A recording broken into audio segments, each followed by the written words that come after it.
Welcome back to another episode of Astrology with Alice. I'm here with my good friend Seth, who's been on the podcast before. So welcome back, Seth. Thank you so much. You're also an astrologer, and you do a lot of different things, which we're going to get into in this episode, which is why I wanted to have you on, because we need to get into yoga, breath work, health astrology. I'm excited. In true, like a Gemini midheaven fashion, I have 10 different career paths going on at once. Wait, speaking of your chart, what is, for everyone listening, what's your sun, moon, rising? So I'm a Virgo rising, sun in Leo. Also, my chart ruler Mercury is in Leo. Okay. And then my moon is in Scorpio.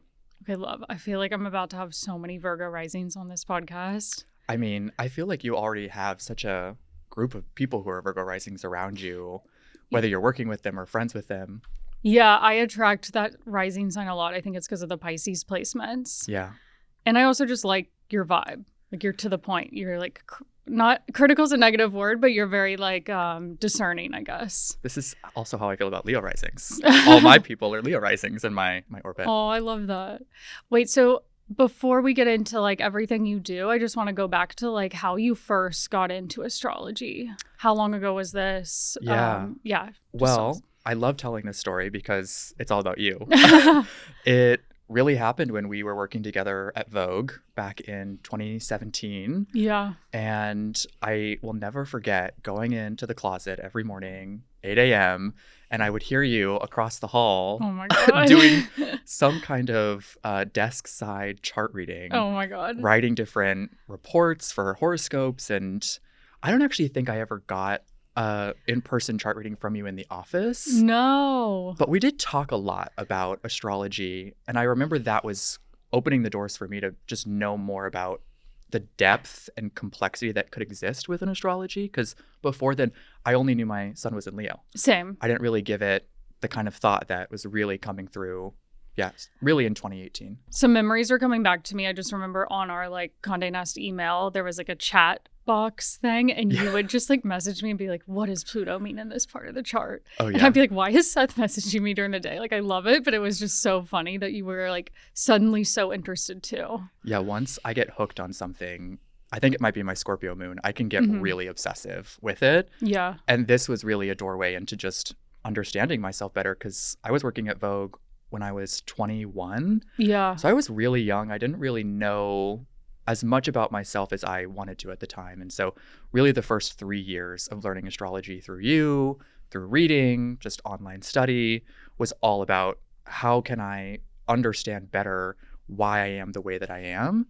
And we might get into this later, but my Leo placements are in the 12th house. So I really wanted to not also get in my own way or be self-sabotaging in the ways that I felt were really prominent for me at that time. I know when people first start learning astrology, there's like a tendency to fixate on the darker placements. Like, for instance, I was like obsessed with having Saturn in the 7th house. I was like, this is why my dating sucks. Like, this is why I can't have a boyfriend. When like after a few years, it was like, no, that's actually like a strength of mine. Is that kind of how you were at first with the 12th house placements? Completely. And especially my Scorpio moon too. I was like, what did I do to deserve getting a Scorpio moon in my chart? And over time, now I'm like, that is my superpower. It's this incredible capacity for empathy. And even though the emotional experience can often be extreme, it really makes me appreciate more the full spectrum of emotions, rather than trying to look at one version of like anger or sadness and think, oh, that's bad, or I shouldn't feel that way. Yeah. It's easier now that I lean into it and I appreciate it more. And you might feel this way about Saturn too. Just to, see the more positive aspects that can come along with placements that, especially in like the 80s and 90s, astrologers would often talk about through more of like a negative lens. That's interesting. Yeah, I could see how like I feel like so many astrology books are dated in that way. It's like we need a resurgence of like more complex astrology books. But yeah, I love Scorpio moon. Like, all of my favorite people in my life are Scorpio moon. You being one of them. Famously, also your husband. My husband, yeah. Jesse, Scorpio and my moon. closest friend, like you, Maxine, Karen, my stepmom, everyone. I love. Yeah. Wait, so, okay, you got into astrology first, like that interest of wanting to better understand yourself. Mm-hmm. And now you branched out and like have all of these different interests. That's what I love about your approach. Like you blend astrology with things like yoga. You went on like a yoga breathwork retreat and you got certified, right? Yeah. How has your approach changed or your interests evolved over the last, I guess it's already been like 7-8 years? Yeah. I know, crazy. Basically, the entirety of the Uranus and Taurus transit. Yeah, your has ninth been house. my astrology exploration journey. Yeah. And yeah, I find astrology can be used for everything in life. You know, when we were at Vogue, I was using it more for self-awareness, but it also did branch out into like style and fashion. Mm-hmm. As I left that industry and moved into the tech industry and then eventually started my own business, it was this journey of how can I use astrology to empower myself, because I'm a very curious person. And now it's like I use the language of astrology in every conversation that I'm having. Mm-hmm. So it can be about physical health, mental health, spiritual health, even technology and history or current events. There's always something going on in my mind of like, what's the astrology of that? Or how does that play into things? And so what I do now is I got registered as a yoga teacher, breathwork practitioner, meditation teacher in the winter of 2024, so about 2 years ago.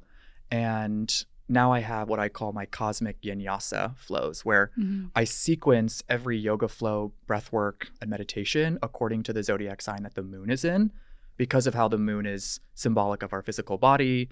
And it can be really nice to lean into the themes of what that transit means through a very physical practice. Okay, so if you were teaching like a yoga or breathwork class, or even just doing that on your own time in your own apartment, you would look at like what sign the moon is in that day. Like it's in Aries when we're recording this. What might like the vibe of that type of practice look like with a moon in an energetic sign like Aries? Yeah, so just by nature of it being in a fire sign, it's going to be a stronger flow where every sequence I do is full body. We're moving in all directions. But there is more of an emphasis on the fact that Aries rules our head.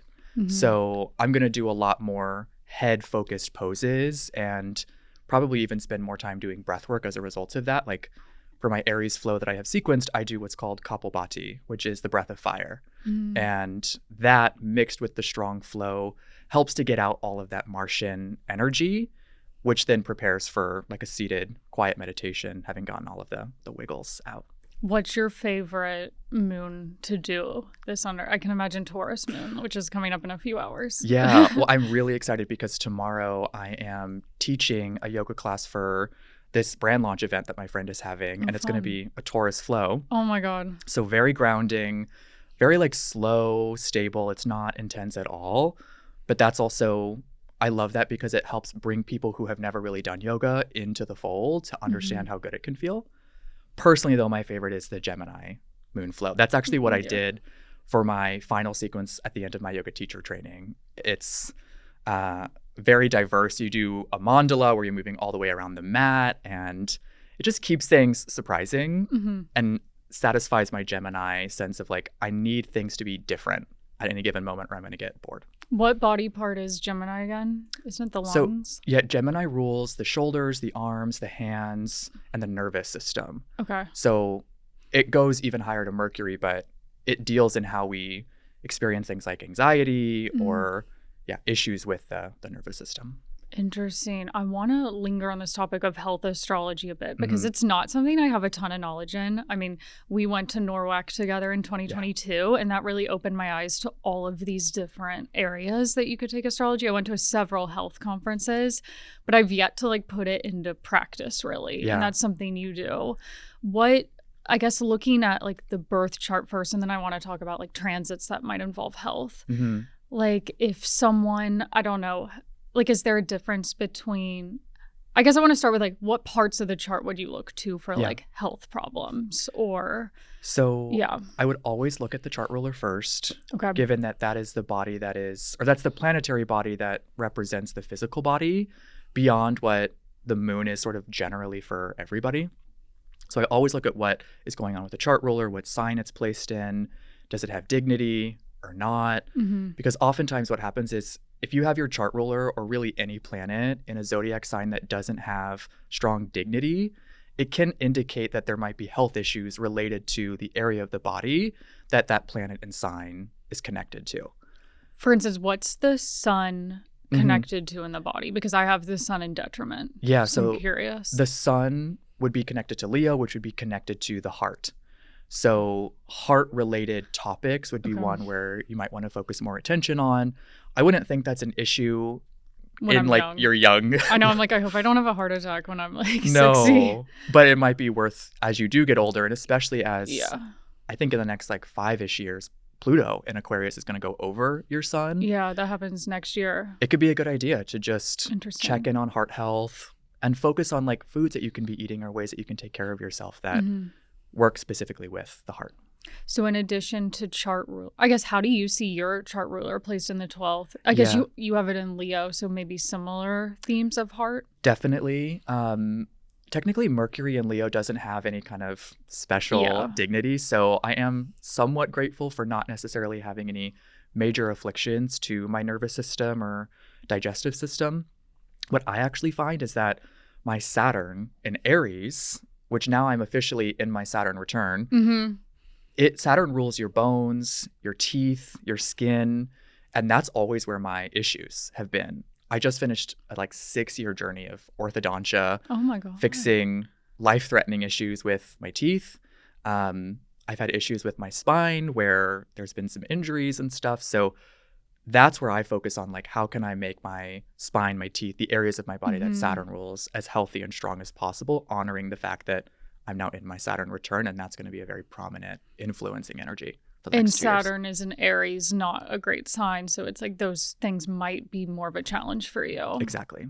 Yeah. Oh my God. I need to dig into this topic too. There's this book I have called Body Astrology, which I recommend to a lot of people. That's a great place to start if you're more interested in this for those listening. And it's also worth mentioning, this doesn't replace going to your primary care doctor it's not medical advice. It is, I think, a really nice supplement to all of the different medical physicians out there that can actually provide care and medical advice. Yeah, good disclaimer. Yeah. But in addition to the chart ruler, I also look at like we mentioned moon, sun, and Mars. I feel like Mars has a lot to do with like vitality and like energy. Totally. Yeah. Having a Mars placement is where you can really see what are your physical energy levels like, what is the best expression of your physical expression of energy and life force. And so I have my Mars in Gemini, so I find that my energy levels are constantly fluctuating. Yeah. Where one day I might feel like super Scion, I can go from morning to night, and then the next day I don't leave my apartment at all. Yeah. So I try to honor that and know that it's okay it's not actually just okay, it's really important to listen to your body and the energy levels and to not try and push yourself to do this like really consistent regimen if you have a placement like that. Yeah, that's interesting. I have Mars in the 12th house, and I notice like 12th house topics like meditating, sitting with myself in silence. That's hard because it's like the energy planet is there, Mars. Yeah. So I find it's easier for me to like meditate or like connect with myself through exercise or like walking. Like active things help me to relax more. It's sort of like mitigating the fact that it's in Cancer, which is a sign that Mars doesn't love to be in. No. How do you find working with that outside of just like being able to sit and move? Do you find that your energy levels are like you get these periods of time where you have some energy to work with, or are you finding yourself kind of swimming up the stream trying to find energy where it might feel like it's lacking? I almost correlate this with human design, like being a projector, maybe what does tie in with the Mars in Cancer, the 12th house. But it's like I get a lot of work done in like 2 to 3 hour periods. And then the rest of the day, I don't really do much. But it's like the amount of work that gets done during that time is like insane. Yeah. God, I wish we could all have that reality. That's really nice. I know. I wish like corporate people like understood that type of work ethic, I guess. Yeah. The 9 to 5 is so outdated. Yeah. Well, this is, I just wanted to bring up like the topic of health astrology because we're having these Virgo eclipses, which obviously are huge for your chart and health. Like the first house, we didn't even talk about that. Yeah. chart rulers associated with it, but transits, like you've been having the south node to your first house, are automatically going to bring up like your body and your literal self. Yeah. And my first house is Virgo. So it deals a lot in our digestive system, our stomach. And so I find for me, this upcoming Virgo eclipse, I'm very aware of what I'm eating. I am trying to practice what I call intuitive eating, where I know I want to eat whole foods and I want to eat healthily, but I'm also not going to deny myself the pleasure of having a sweet treat or the convenience of like a snack on the go. But I do think that, you know, the more that we lean into the light side, as I call it, of the Pisces North Node, in order to release and let go of the shadow side of Virgo's energy, it's primarily about embodying more intuition or just listening to the body. And that, I think, is really applicable for the food that you're eating, how much food you're eating. There are so many diets and fads and things that, I mean, everyone has a perspective and an opinion on food nowadays. So I think intuitive eating and just listening to your body on what it wants. A practical example is I went to the grocery store the other day and I was just like, what colors look good? What flavors look good? I love that. And I ended up coming home with a ton of stuff that was like coconut flavored and pomegranate flavored. And the entire time I was eating all that food, I felt so strong, so just like full of energy. And maybe this is also the Gemini coming through, but it's also just nice to mix up the diet. I don't like to eat the same thing over and over. And it's like you didn't go in expecting to buy that stuff. No. It just like came to you. Because it's such an easy, when you go into the grocery store, it's so easy to be on autopilot. You know, I have the same things that I get every time I want to get in and I want to get out. It's one of those liminal spaces. So it's really nice, I think, to sometimes challenge yourself going into a space like that and maybe just wandering up and down the aisles, looking at the colors, looking at the labels, and tapping into your body to see what looks good. What do I think my body would appreciate? I've been practicing. I've like noticed that come up literally in the last couple of weeks. Maybe it's because we're so close to the Virgo lunar eclipse, but I've noticed like I'll go on a walk thinking, okay, I'm going to go to this cafe and get like this coffee or hot chocolate drink. And then I'm drawn in a totally different direction. And I'm like, no, I want to go like here to eat this. Yeah. It's kind of just listening in the moment, which is Pisces. Yeah. Because it's also going to be a South Node lunar eclipse. I also really love the idea of the South Node is all about release and letting go. And when you think about that with your dietary habits, can be a really good time to take a break from caffeine, from any substances, from sugar, as a way of honoring that eclipse. And in turn, you might find that you also don't experience some of the traditional eclipsy effects that can happen where, you know, you might get sick or something just might go awry. We were talking the other day, like after the Aquarius solar eclipse, the day after, like us and all of our friends were like, we couldn't get out of bed. We were just like depleted. Yeah. Oh my God. So, because you have like this, I guess it's not final, but like another eclipse in your first house, and now they're shifting to your 6th and 12th. Do you notice a difference between timing to like first versus timing to 6th? I think the first house has, and actually I learned about this in particular a lot from you, where when I first started learning astrology, I thought about it very literally as the body, as this is the light of your life, as they call it in traditional Hellenistic astrology. Now, I do see it more as having some Mars-related themes where you can find your goals, your motivations, like what is actually pushing you to make decisions and do certain things. And I distinguish that from the 6th house because the 6th is more the action of doing it itself. It's the work that you have to do every day to maintain your diet, to maintain your fitness. Whereas the first house is going to tell you the ways about how you want to eat foods or how you want to do fitness. Yeah. So it's a subtle difference, but an important distinction to make. Okay. One last thing I wanted to ask about health before we move on to other topics. Mercury. We haven't talked about that, but is that, would you say that's more of a mental planet? Like with transits, like we have a Mercury retrograde coming up. Do you notice like health patterns with things like Mercury retrograde or just even Mercury going through the 6th house over important parts of the chart? I do find that it can stir up a lot more mental health related issues, especially in people who aren't aware of what a Mercury retrograde is trying to get them to do, to slow down and maybe opt out temporarily of the very modern hustle kind of culture that we live in, especially in America. So it can really stir up a lot stronger anxiety, neurological issues with the nervous system, the digestive system. And yeah, I mean, all the planets rule different areas of the body, but Mercury in particular just has these really far, your nervous system is throughout your entire body. So you can experience things throughout the entire system just by nature of the Mercury retrograde and not honoring or respecting what it's trying to get you to do, slowing down. Yeah, I remember you gave me really helpful insight the other week because I was having Mercury in the 6th house, I believe, or it was Mercury conjunct Pluto. It was something like that. And you're like, yeah, that's like your digestive system. I was like, oh my God, no wonder. Like, we've been having problems here. Yeah. And trying to get you a sense of when is this going to pass? Yeah. Can we please stop having these, different issues? Yeah.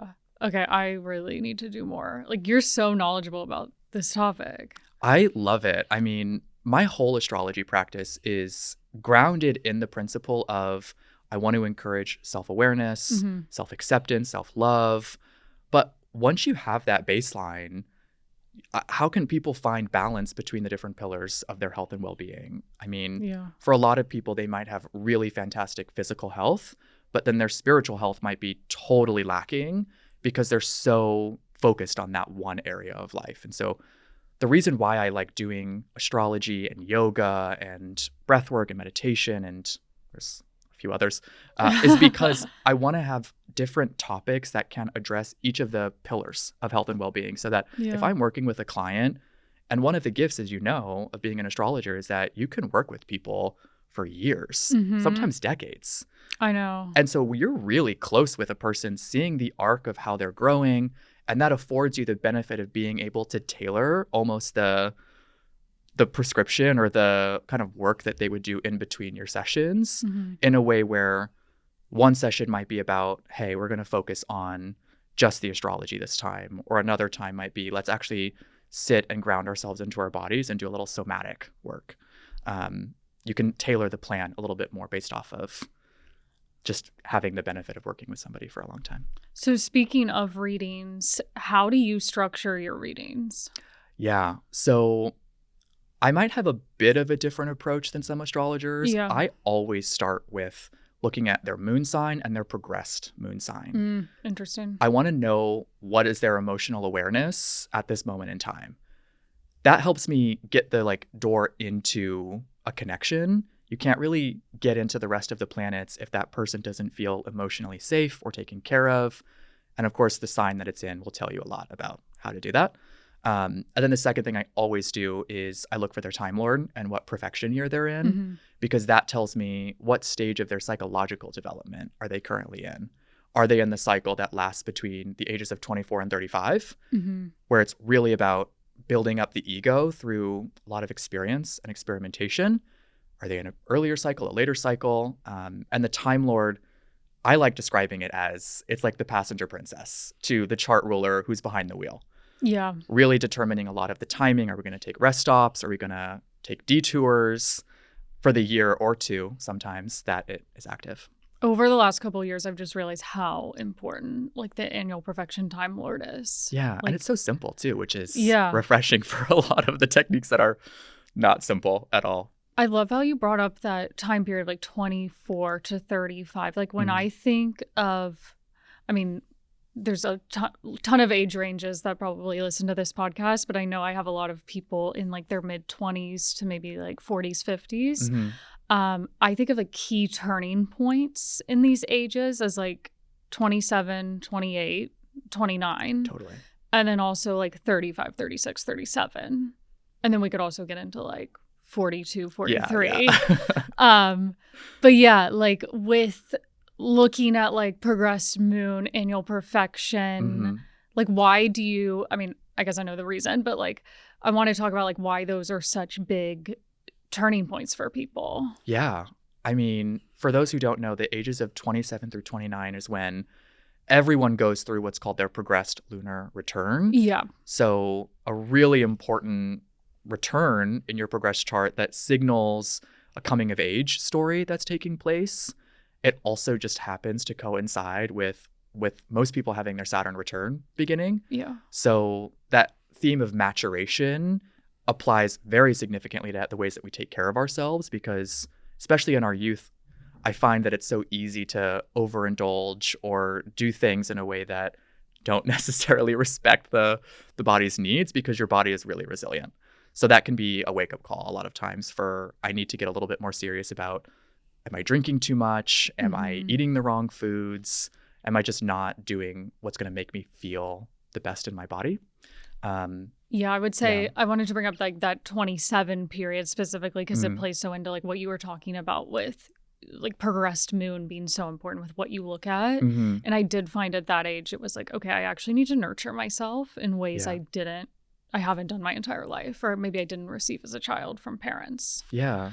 How do you find now? Because I think your progressed moon is currently in Taurus in your 10th house, and you're definitely approaching your waxing opening square. Yeah. How do you find that is showing up now that you're sort of in this in-between period between that 27 to 29 and then 34 to 36 period? It's interesting. I do feel like early 30s, it's kind of like, what's next? I don't know. I know some people find a lot of success in their early 30s, but I have sensed, I'm like, I feel like there's a bigger shift coming and we're just waiting for it. I'm 33 right now. Because it's like you're approaching, I guess you get like a nodal square at this age. And that leads in then to the whole, like the full nodal return around 36. Yeah. But yeah, progressed moon in Taurus and this like waxing moon phase, I'm starting to notice what was developed at the exact lunar return, and that was close to a progressed new moon for me, is getting realized or becoming a bit more visible, or there's more like traction being built there. Yeah.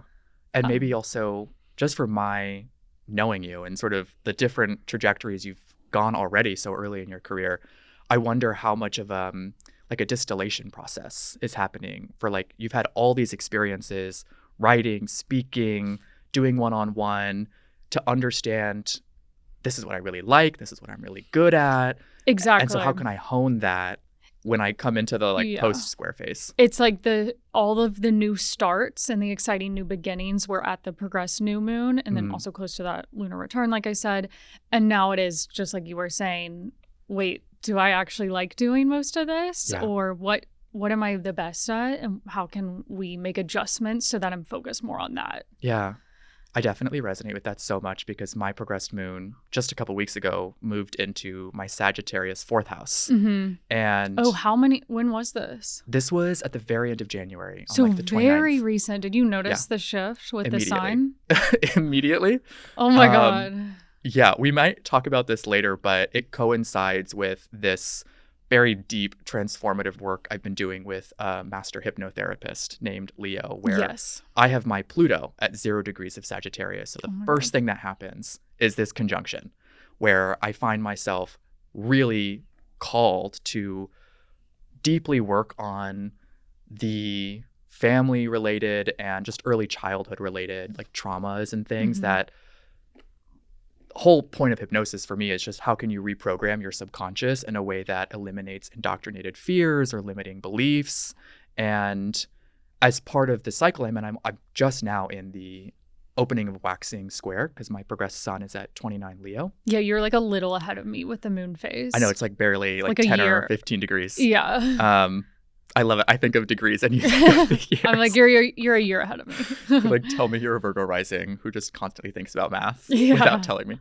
But I really resonate with what you said, because I find now going through this process, I am distilling more of these various interests that have come through over the last few years in a way where I want to hone it more now going into this year and beyond, and feeling more empowered to do that, because now that my progressed moon is in Sagittarius, I feel less like I am wanting time alone or within. My Scorpio moon lunar return was very inward and private, and I found myself retreating a lot from being out in the world in the ways that I know I want to be.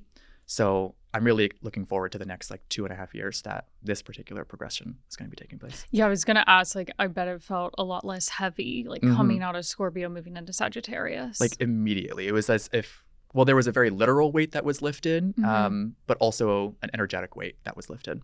Oh, I love, because I've had the moon in Taurus, which is, I mean, it's not a bad sign it's one of the best signs the moon can be in, but it has felt like slowed down and almost like lazy in a way. You love the fire and air sign energy. And I'm like, it's going into Gemini at the end of 2026. And I'm like, get into Gemini. Like, I want to socialize again. I want to be out. Do you prioritize like the sign or the house placement that the progressed moon? Because like if you think about it, your Scorpio progressed moon was in the 3rd house, which would be like more social.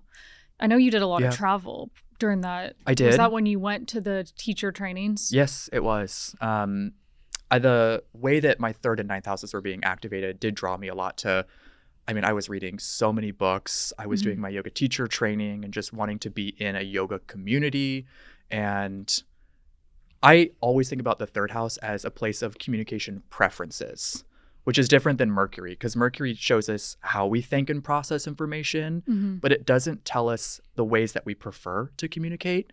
So for example, my Mercury as my chart ruler is in Leo, which tells me that I can be chatty, I can be a little dramatic. And I like to be almost like a storyteller in how I speak. But because my 3rd house is where Scorpio is, if I don't have the ability to communicate with depth, and like I mentioned earlier, that like I get kind of obsessive about something and go all the way in on it, then I do find myself feeling out of whack. I can't really engage with people that are constantly just on the surface. My Scorpio 3rd house is like, I'm going to say, hey, and then we're going to immediately talk about like what's going on. That's what's why been I happening. love our interactions. Yeah. It's like, let's talk about all of the transits to your chart. Yeah. Get very deep very quickly. Yeah. Just to like wrap up that part, like touching upon, I guess, how we mentioned like 27, 28, 29 is the Saturn return lead in.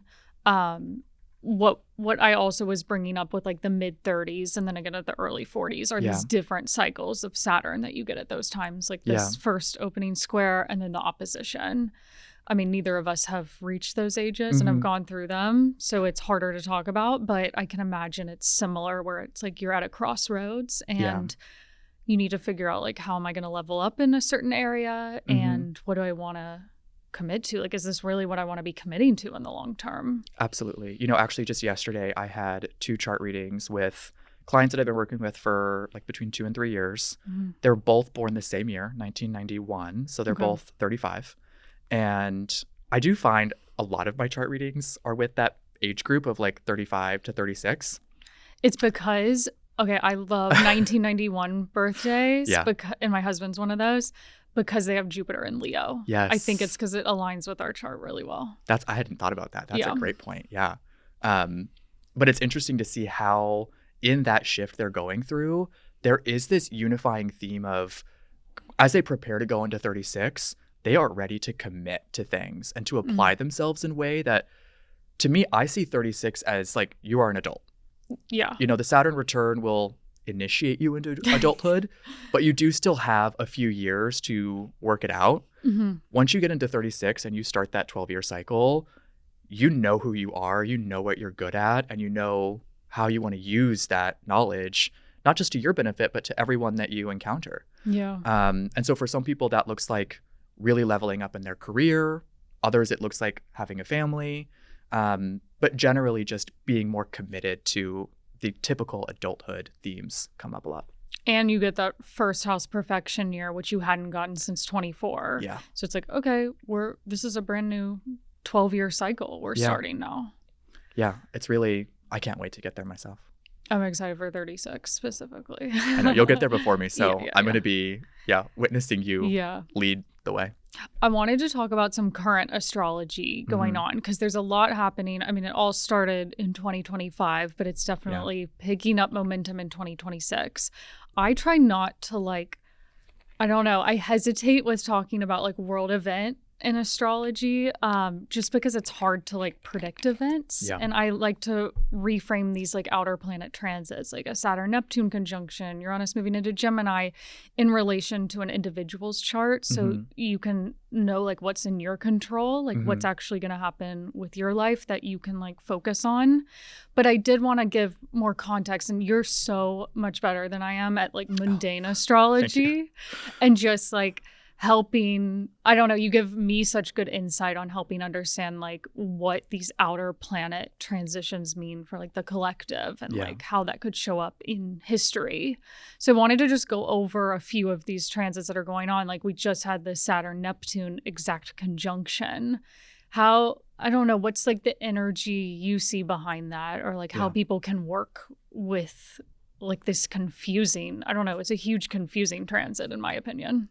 I mean, well, first of all, thank you. I think the reason why I really love the outer planets and work with them so much is because it was between 2019 and 2020 that I was reading Cosmos and personal Bible, Cosmos and Psyche by Richard Tarnas, one of the greatest astrologers of all time. And it's a very thick book that covers all of the outer planet cycles as they have come up with the various events and themes throughout modern human history. So he covers a lot about Saturn-Neptune conjunctions. He talks about Jupiter and Saturn with Uranus, Neptune, and Pluto. He doesn't do a lot of like 3 or more of the outer planets together. I mean, that would have to be a whole separate book, I feel, if he did. He should do a sequel. Yeah, I would love that. Or maybe his daughter Becca would do that at some point. But, you know, for the Saturn-Neptune conjunction in particular, I find what's really interesting now is that we're in sort of a phase 2 of the conjunction because they've been together for 3 years since Saturn entered Pisces in 2023, and they'll continue to be together for another 2 years while they're in Aries together. But ultimately, the themes are very similar, where Saturn is all about how we build and sustain structures and systems, and Neptune is the dissolution of things that create division or divide. And so you can look at that very literally.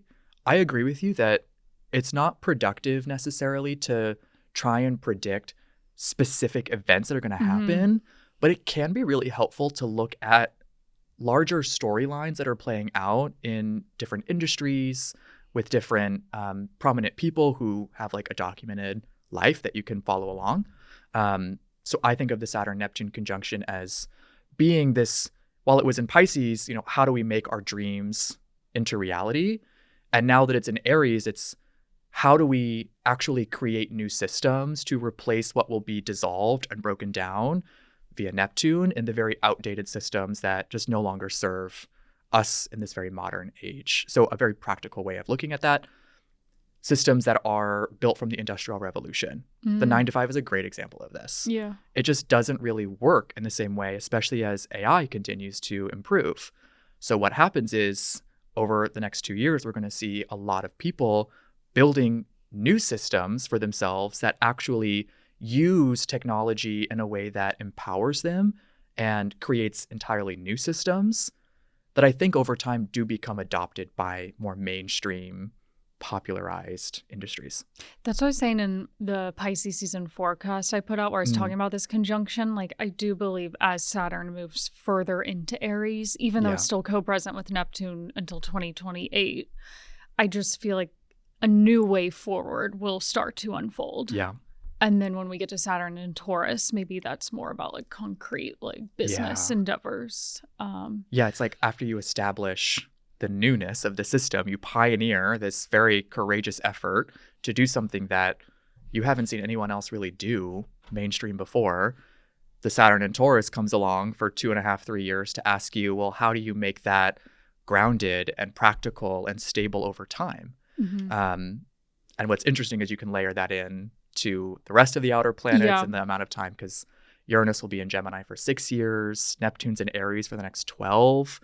Pluto's still going to be in Aquarius till 2044. Yeah. So the way that Jupiter and Saturn move more quickly than them, you can start to break down the much larger arcs that we are beginning in now into these chunks of time that you see how it builds on one another. Yeah, like Uranus is in Gemini, I think it's until 2033. And it's like at a certain point, Saturn's going to come into Gemini and meet up with Uranus there. And I actually believe they'll get opposed by Jupiter in Sagittarius. Yeah. And eclipses in Sagittarius and Gemini. So it's like, yes, there's a lot of commotion about Uranus and Gemini right now, but it's like, really, what happens there in 2031, 2030, like the early 2030s? Maybe that's when there's like I don't know, more productive technology, Yeah. or people aren't like fearing things so much. What's so funny is I'm remembering at one point we often talk about like future transits, and I can remember years ago you sending text messages about, I think, that transit in particular. I mean, there are other ones that go into like the 2030s and the 2040s. There's a year that I haven't, 2035. I think that's Yeah. the one. That's Saturn opposite Pluto again with eclipses. Oh, okay. Yeah, that's definitely a little bit more dramatic. Yeah. But you brought in, when I mentioned like I wanted to bring up this topic on the podcast, how there was like a cradle aspect between, is it Uranus, Gemini, Pluto, and Aquarius, and Saturn and Neptune and Aries? I mean, to me, it's the most auspicious aspect that you can have astrologically, because every single outer planet sees one another. So this cradle aspect starts when Jupiter goes into Leo in June 30th, but really it's in July. Yeah. And that means immediately it opposes Pluto at the early degrees of Aquarius. It forms a sextile to Uranus at the early degrees of Gemini, and it forms a trine to both Saturn and Neptune in Aries. Interesting. And so a lot of those aspects are very supportive. The sextile and trine are known to be these kind of harmonious flowing energies.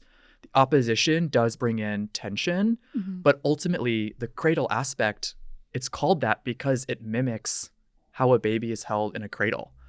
I think it helps show us where our vulnerabilities are, while at the same time empowering us to do things in a new and innovative or perhaps revolutionary way.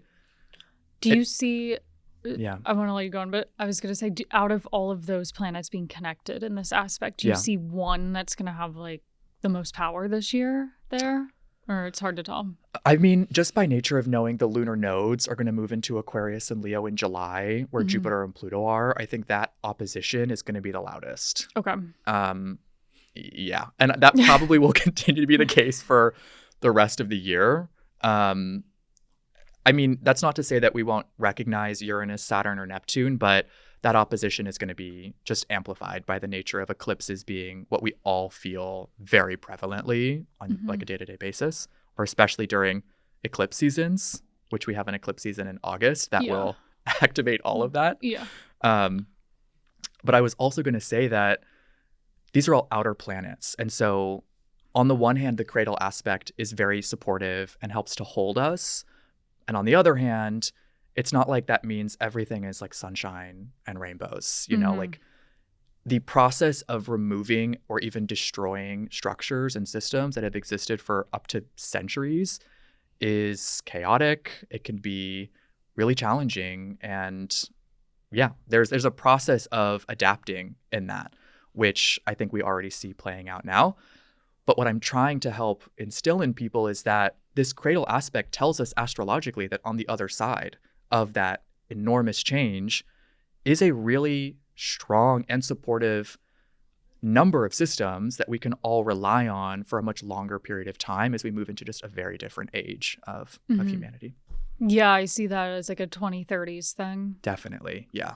Yeah. I was going to say, like, taking all of these aspects like happening across the air and fire signs, applying them to an individual chart, it's like you can expect maybe like that same level of transformation or like maybe initial chaos, but then you're implementing better structures across those linked houses in your chart. Would you say like that's something people can expect to go on in 2026, 2027? Definitely. Yeah. If you look at your birth chart and you look at the houses between Leo and Aquarius, where all those planets are, that would be in the birth chart where the cradle is.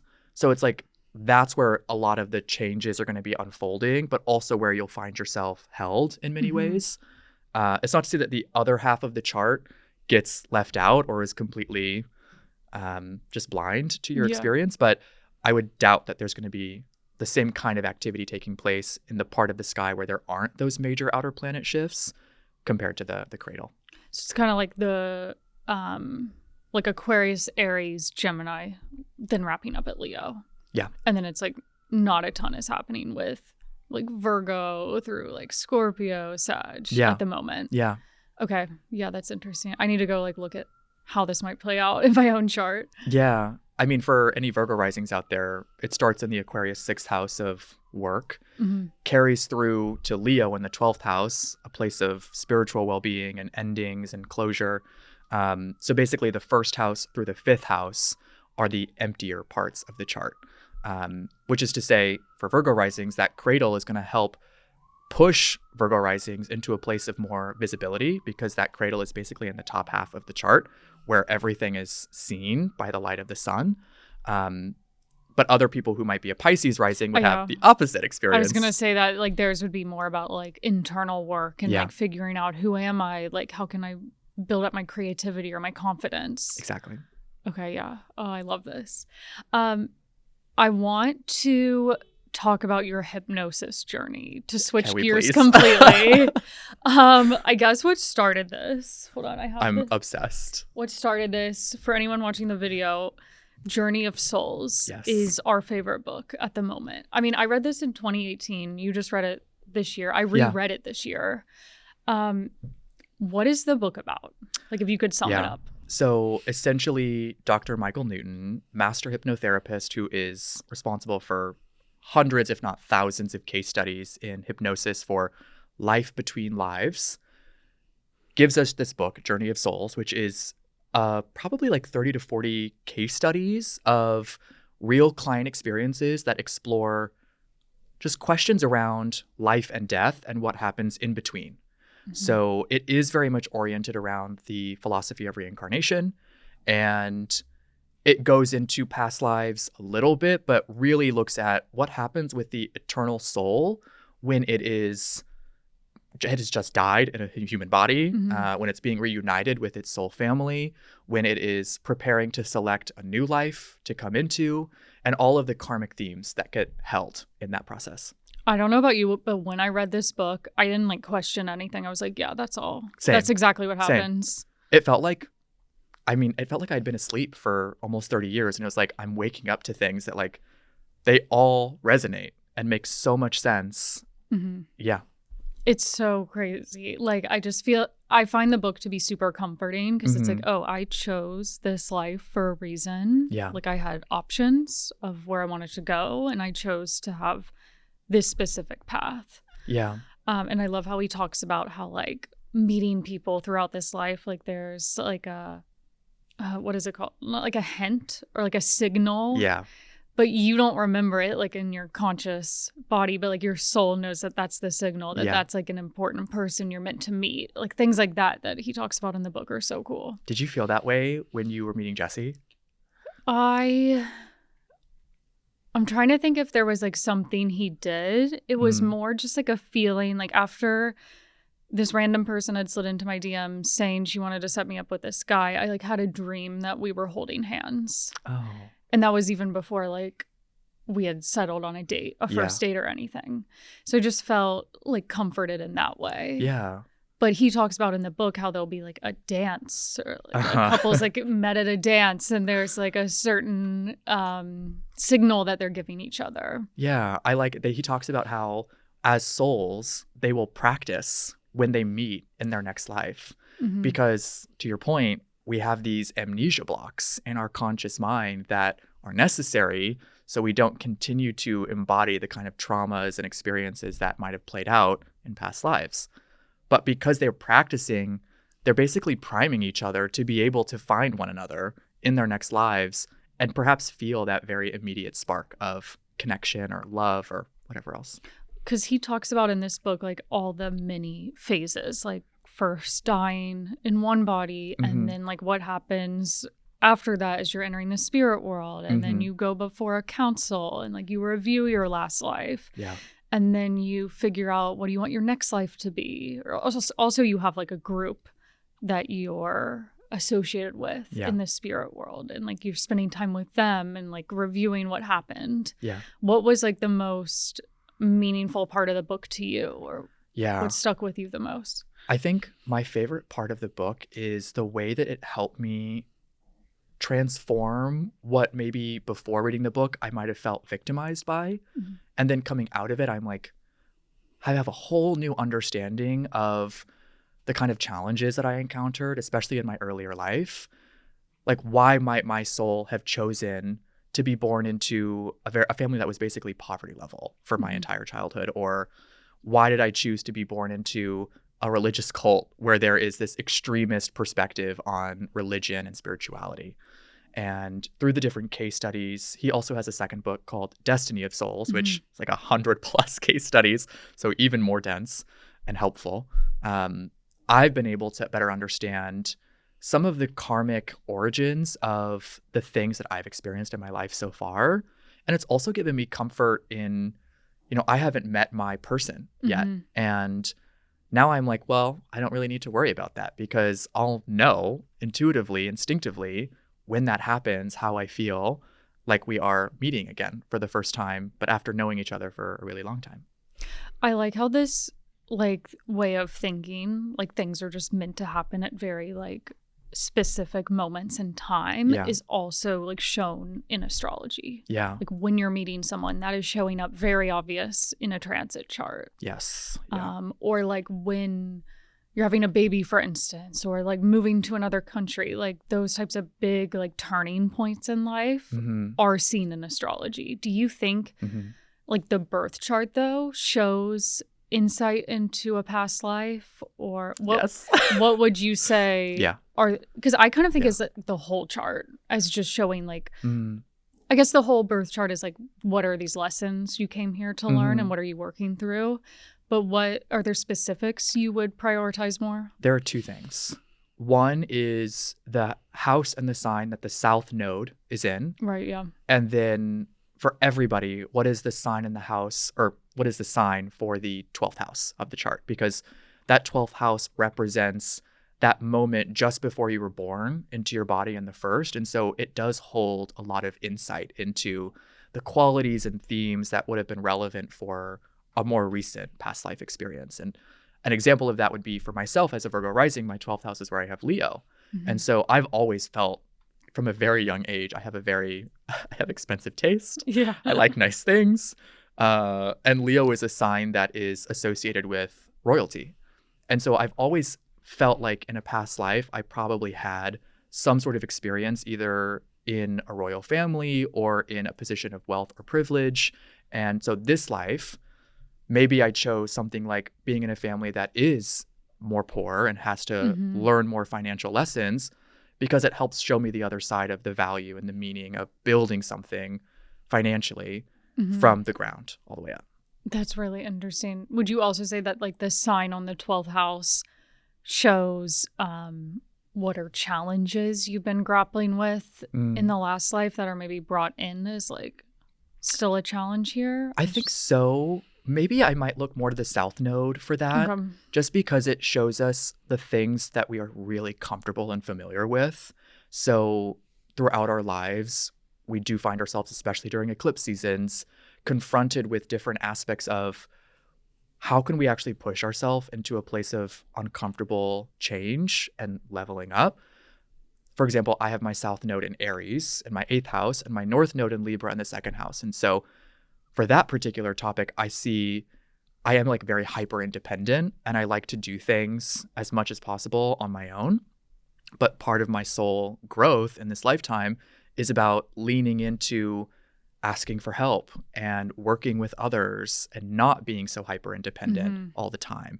And in a way, I have my Saturn right on my south node. It also helps heal generational wounds related to my parents, their parents, and the ways in which maybe they weren't able to accomplish certain goals with being a business owner or creating that network of people that you can lean on and ask for help.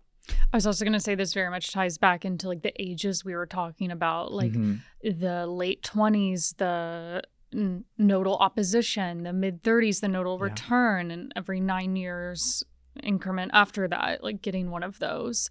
And how it's like, okay, you literally get a push in the direction you're meant to be in. Yeah, absolutely. And that's also why in all of my consults, especially when I do them during eclipse season, I'm like, just remember to surrender. You don't actually end up having to do that much during eclipse seasons, because what is so beautiful about the lunar nodes is how just naturally you're going to be pulled onto your highest path for your greatest good.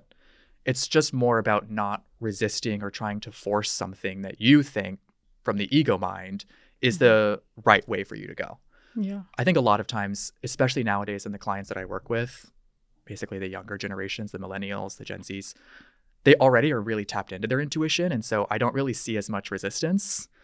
Whereas for my parents' generation, our grandparents' generation, I see that come through so much more, where there is this like obstinance to moving into a new kind of life, and wanting to kind of maintain and hold on to what they've known and just experienced for the last decades, which I'm not that age. I can't say from experience, but I can empathize with finding comfort and not wanting to give it up. Yeah. But the only constant in life is change. So you do have to wake up to that eventually.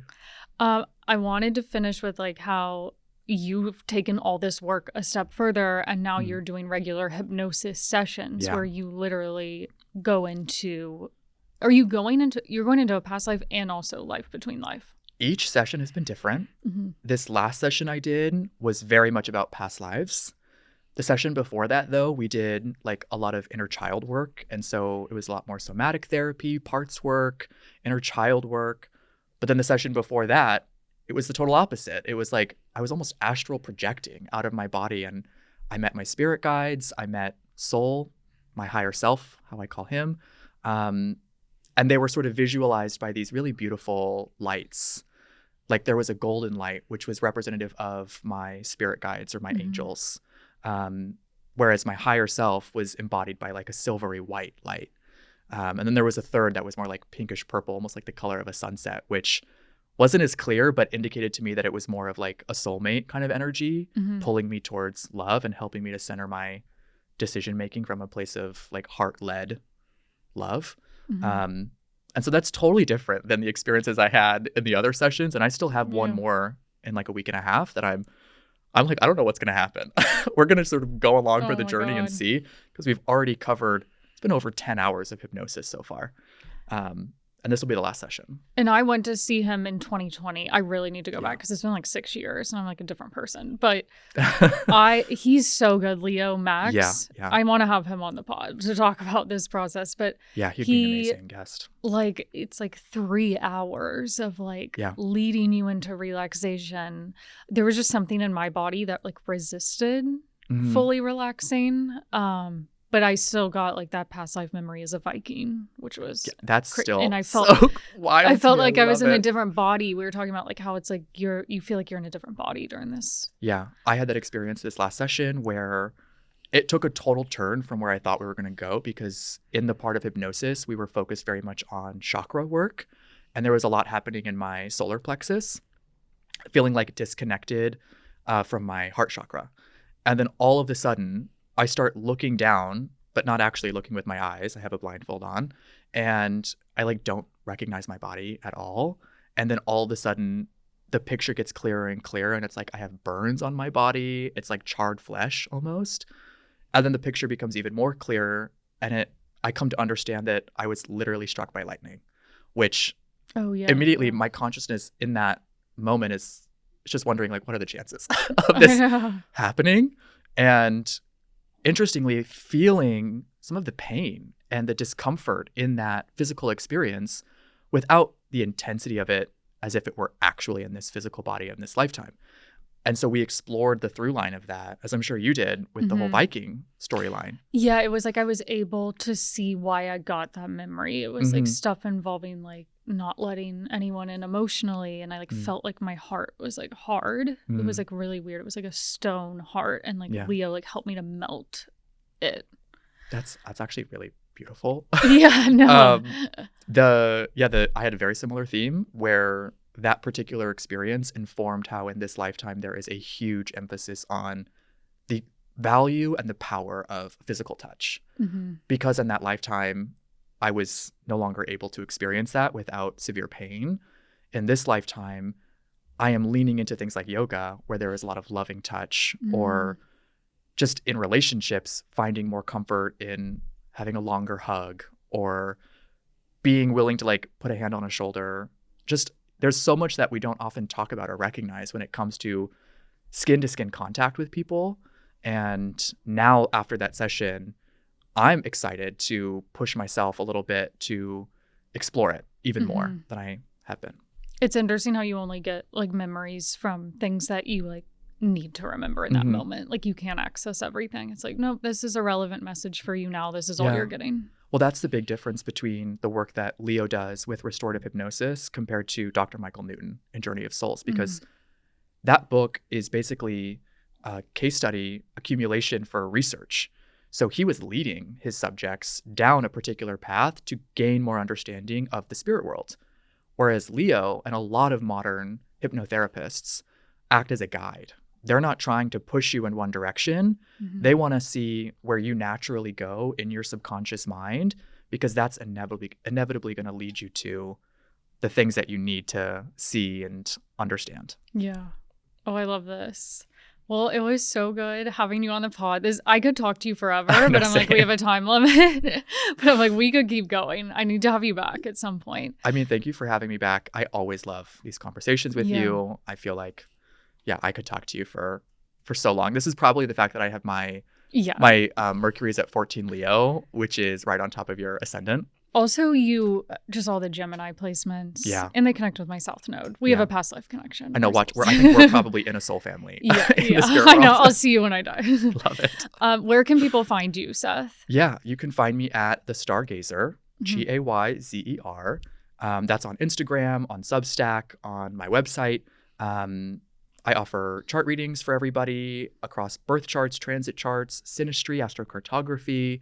And I also am really going to be fleshing out this year in particular, like recorded vinyasa or cosmic vinyasa flows. Oh my God, I love that. Because I've been teaching a lot in like Brooklyn and in-person studios, but so much of my clients are global. So I'm like, it'd be really cool to have a digital archive of that too for everyone who's out and about. So stay tuned for that. That's an amazing idea. I can't wait. Thank you for having me. Yeah, thank you.